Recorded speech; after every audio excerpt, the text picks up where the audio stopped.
And joining us on the line, great to be chatting to him again. We have got Michael Waugh. Michael, how you doing today, buddy? I'm pretty good, Clayton. It's a lovely day here in Melbourne, but it's Melbourne, so don't hold your breath because it's likely to change any time soon. Are you talking about the weather or the lockdown restrictions? Which is it these days? Both. They both seem to. Well, actually, the lockdown is far more constant than the weather here in Melbourne.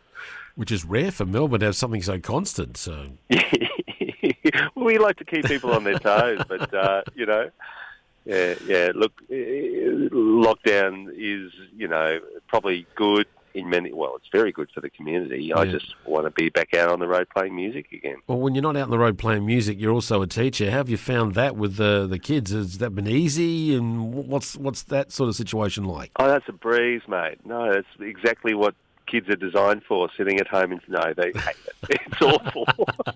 It's awful.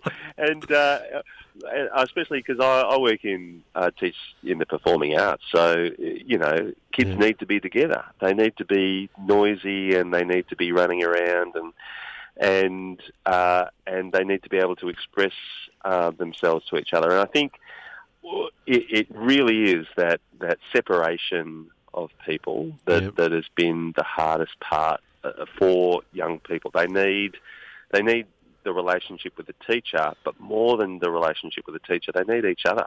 They need to be hanging out with each other and kind of creating that community of fun and learning. And that's really very important for their mental health too. So it's great to be able to journey alongside them through that, because my goal every day is to try and make someone's day better.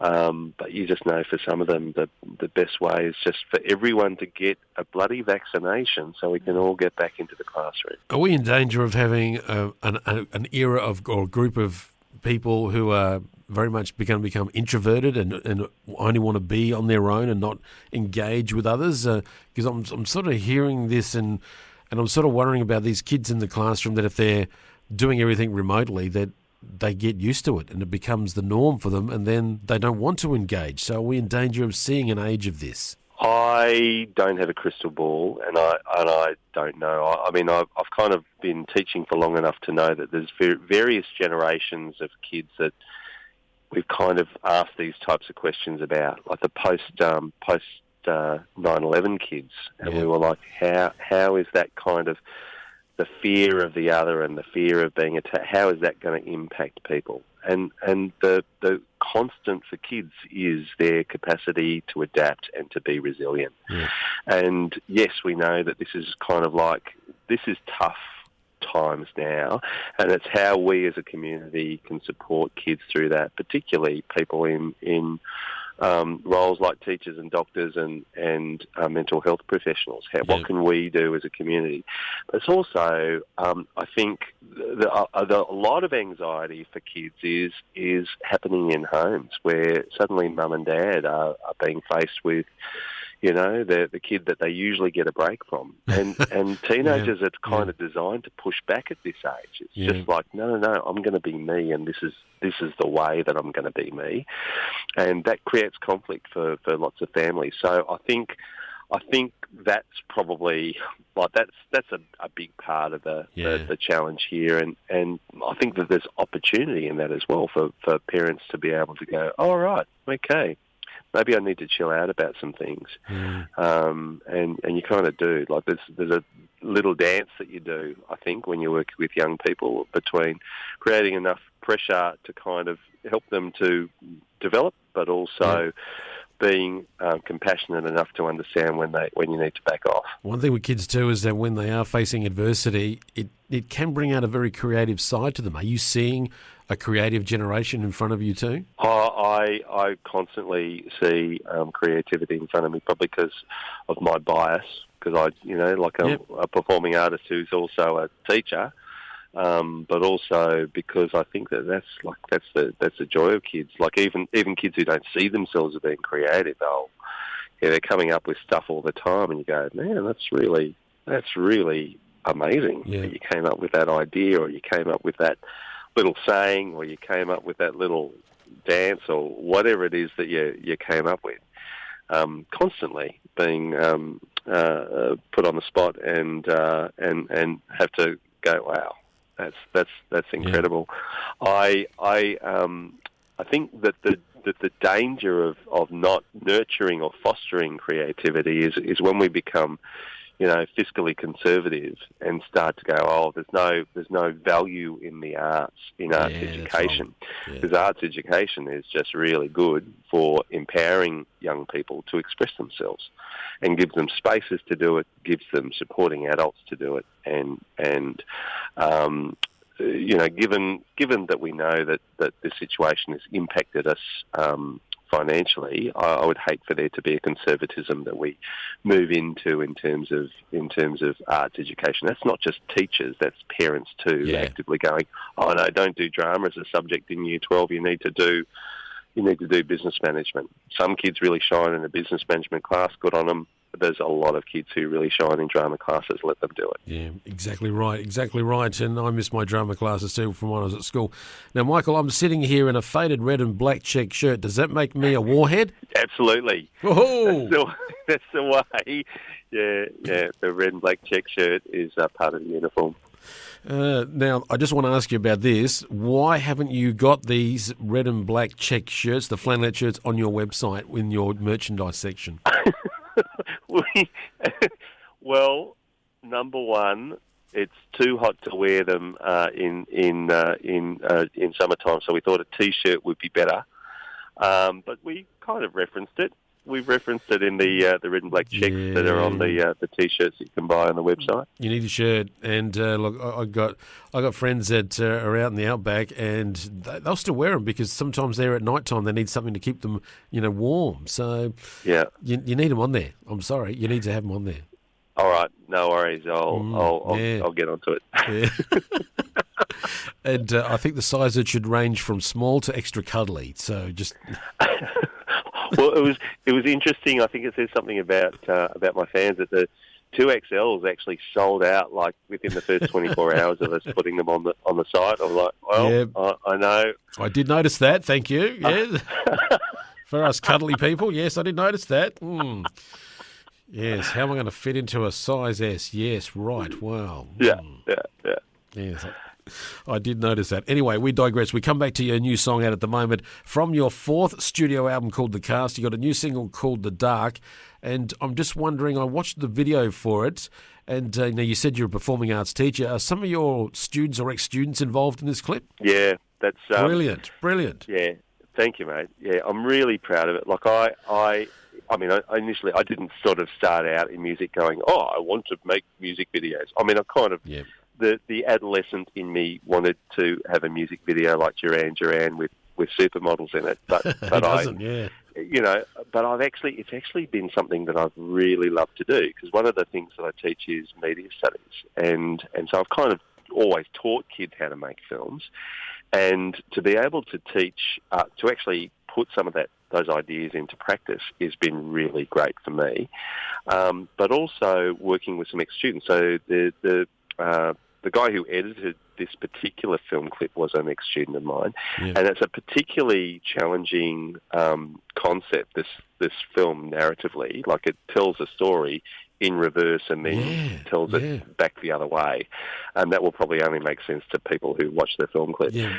So the edit ask was a really big one for that kid, but also there's about 12 ex-students of mine all doing the dancing, and female ex-student, because I work in a boys' school now, but from about 13, 14 years ago, an ex-student of mine plays the main female role in this film as well. So it was great working with all those kids. It was, and I love the references in the song as well about listening to Kaysan and the key to go to the toilet with the big piece of brick or wood attached to it. That is so Aussie. And how do you come up with these little things? Do you sit there and make a mental note and all that? Because that's something that I would just be dismissive of, but you've made it into a song and into the clip, and it just, like, it brings back memories. And I'm thinking of all the roadhouses that I've visited to where you were handed the key and you're like, really? I've got to carry this? Yeah, so you'll bring it back, yeah. I'm glad that you spotted that. Like, it literally came from, I do a lot of writing in transit to different places, like, walking somewhere, riding a bike somewhere, driving a car somewhere. I don't drive with a guitar on my lap, but I'm driving along, kind of, singing to myself and improvising words. And one of the things that I found, I was actually in the middle of writing this song, and I stopped in a roadhouse in between Tamworth and Sydney, and sure enough, I asked for the key to the toilet, and he gave me a piece of lumber that looked like someone had pinched a sleeper off the railway tracks. It was massive. Yeah, and that was where the idea for that, because I was trying to write this song about this guy caught in a loop, like stuck in that kind of, you work all week and then you blow off steam on a Friday night. So that cycle of every week is the same. It's Groundhog Day. Yeah. And that image of that, the key that's, with a piece of wood, like you can't forget, bring me back. You're going to come back here where you belong. For me, was kind of this powerful metaphor for this guy who's, kind of stuck in that loop. Yeah, it just brought back some memories for me, and it was a big lump of metal, which you needed two hands to carry it, so you made sure you brought it back. Yeah, absolutely. Yeah, you're not going to stick it in your pocket and forget. No. How's the new album been received? Well, I think the thing that I love, Clayton, is like as you just pinpointed then. Like I tell story songs often about where I come from. So when someone says, "Oh man, that reminds me of," and they kind of go into their own history or their own story, that for me is a big win. And I've loved that that's been part of the reception of this album. Yeah. There's been people talking about, when you said that, it reminded me of this. And the record kind of, I've shared a couple of songs on the record about my mum and dad who I lost at the beginning of last year. Mm. And it's lovely, people reflecting about the stories of their own parents. A song there about my little brothers called Flying, I think that you've shared on your show before. It's about, going to see E.T. and acting out scenes from that, in the back paddock, and people reflecting about that too. And with this one, like Dark, I name drop Ringer's nightclub in it, which is the place that we used to go on a Friday, Saturday night. And people from the community kind of going, "Oh man, I remember at Ringer's when," but other people who weren't a part of that community are kind of relating it to their memory of their local watering hole where they let off some steam. Yes, I can think of a few, but I'm not going to mention them because they don't deserve to be mentioned now after what they did. That's another story. Now, I'm just looking at some tour dates for you, and I know it's been a bit hard to sort of lock a few things in, but I noticed one of the gigs that you've got, and it's February next year, and it's with the gentleman that produced your record, and that's Shane Nicholson. So is that going to be one of those real special shows where you and he will do your own individual things, but then you'll come together and do something? Yeah, well, we usually do something like that when we play together. I mean, he is a very good mate, and that show is in Bundy, which is just around the corner from Sale, where I grew up. So almost every song is written about that community, and I'll be there for the first time with Shane. So that will be a very special show. I think it was this is about the fifth time that's been rescheduled. It was actually sold out, I think, very quickly after we put tickets on sale for it the first time. But he's he. It's funny because there's been some times where I've gone, "Oh, do you remember how he often will bring me up and just go, hey, let's do something together," and I'll know at the same time that the audience knows, because he'll go, "Come on, let's do something." And then I'll be standing on stage and I'll go, "Oh, do you know so?" And he'll roll his eyes. It's like, of course I bloody know that song. Yeah. So it's always a pleasure to be able to play with him, and such a special man. Yeah, great songwriter and singer too. So I get the best of both worlds. I get to play, and then I get to stand side of the stage and watch one of my songwriting heroes play. What a privilege it is. What a privilege it is too. Well, folks, if you're out there and you see a group of people walking along in red and black flannelette shirts, don't fear them. They're just warheads, and they're on their way to see Michael. They're okay. They're good people. They're good folks. So don't fear them, whatever you do. And I'm looking forward to seeing the new shirt on the merchandise section of your website, michaelwaugh.com.au, is where we can go to organise that very soon. Can't we, Michael?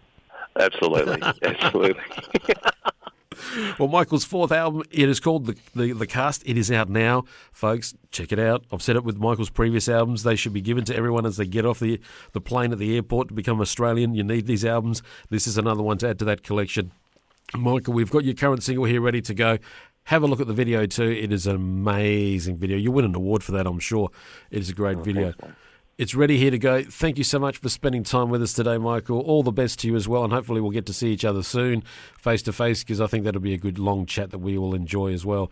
But if you could please introduce the song for all our Flow listeners. Yeah, that'd be great. This is Michael Waugh. You're on Flow FM with Clayton, and this is my new single, Dark.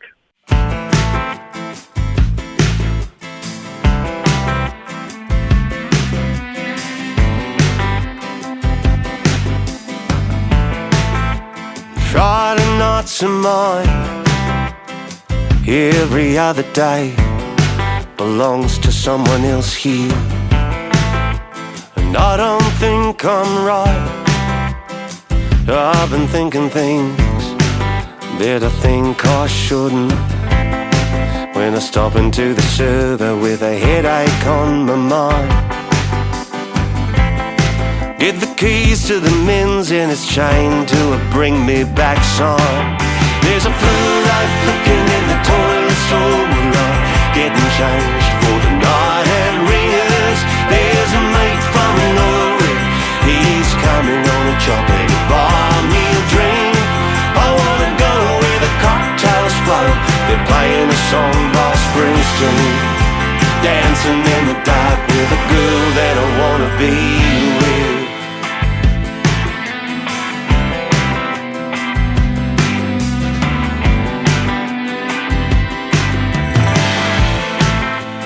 Singing along to K-San, screaming like Jimmy, and a vet from Vietnam.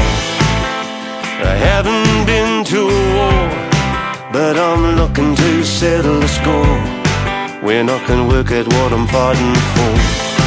There's a guy at the bar and he's giving my girl the eye,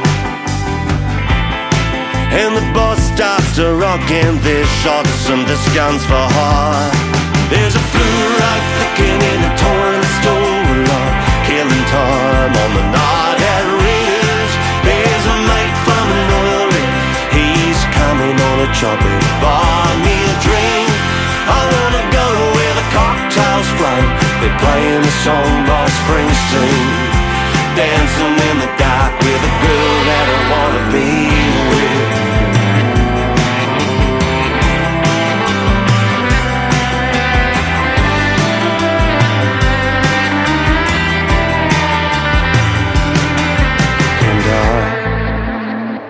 Wanna dance in the dark, 'cause I don't wanna see the light of day.